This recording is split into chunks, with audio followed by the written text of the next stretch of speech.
Welcome to Live, life-inspired views for every day. My name is Chris Meyer, and I'm a curious soul. Several months ago, a dear friend, Becky Johnson, who had children in St. Paul's Lutheran School when I was principal, asked me if I would be willing to come and talk to a small group of young women about life, using my experiences, stories, and life wisdom to encourage them as young mothers and women. I eagerly accepted, and so a date was set. Becky sent out invitations to 8 women between ages 27 and 41 and called it the Elder Listening Session. Guess who the elder was? Me! The night began with wine and snacks, and then we settled into chairs, theirs in an arc in front of mine. And for the next 2 hours, I had the privilege of sharing and listening with these women on being a young mother, spouse, career person, and a woman, using stories, metaphors, and life experiences. It was so meaningful to pass down to women in whose shoes I once stood, struggling with how to live the best life I could for my children, my husband, myself, and my job. I loved sharing with these women who sat like eager baby birds in the nest, waiting for me, the mama bird, to bring nourishment, hope, and assurance. Since that evening, I have thought much about the place of the elder in our lives.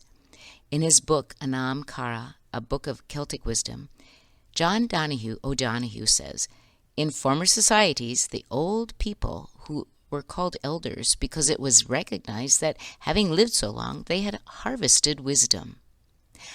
I'm listening to a book on my morning walks entitled Braiding Sweetgrass, Indigenous Wisdom, Scientific Knowledge, and the Teaching of Plants by Robin Wall Kimmerer. She's a poet, scientist, and an American Indian. She too talks of elders who pass the understanding of life down to those coming after. Their wisdom floats gently to the next generation who respectfully let it enter in, cherish and nourish it so that it can be passed on once again.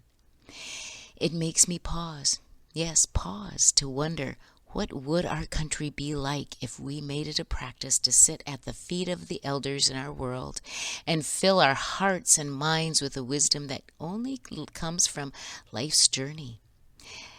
One of my most favorite children's books is The Velveteen Rabbit by Marjorie Williams Bianco. One night, the Velveteen Rabbit is talking with the old and wise and experienced skin horse in the nursery. The Velveteen Rabbit asks him, "What is real? Does it mean having things that buzz inside you and a stick-out handle?" "Real isn't how you are made," said the horse. "It's a thing that happens to you. When a child loves you for a long, long time, not just to play with, but really loves you, then you become real." The rabbit asks him if it hurts. The horse replies, "Sometimes," for he was always truthful. "But when you are real, you don't mind being hurt." Then the rabbit asks, "Does it happen all at once or bit by bit?" The horse answers with this wonderful wisdom. "It doesn't happen all at once. You become. It takes a long time. That's why it doesn't often happen to people who break easily or have sharp edges or who have to be carefully kept. Generally, by the time you are real, most of your hair has been loved off, and your eyes drop out, and you get loose in the joints and very shabby. But these things don't matter at all, because once you are real, you can't be ugly, except to those people who don't understand. Once you are real, you can't become unreal again. It lasts for always." Oh, just dwell for a moment in those words. And now pause. Pause and think about who might be the elders in your world. If you are young, think of who you might turn to with a heavy or broken heart, needing balm for your wound or hope for your fear. Who might have the kind of wisdom you could lean into and feel safe and secure? If you are older, what experiences did you grow through and come out better and wiser? Who was an elder for you, who gave you the advice gathered through a life's journey to wisdom?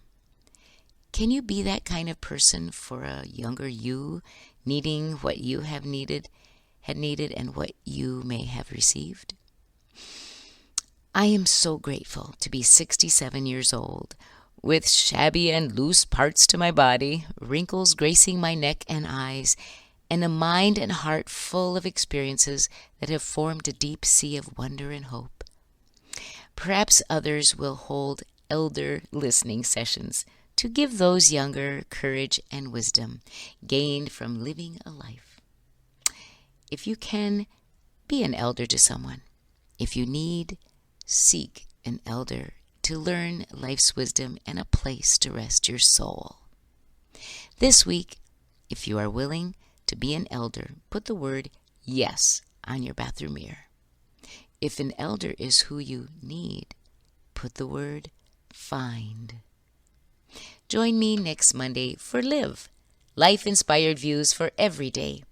I'm Chris Meyer, and I'm a curious soul.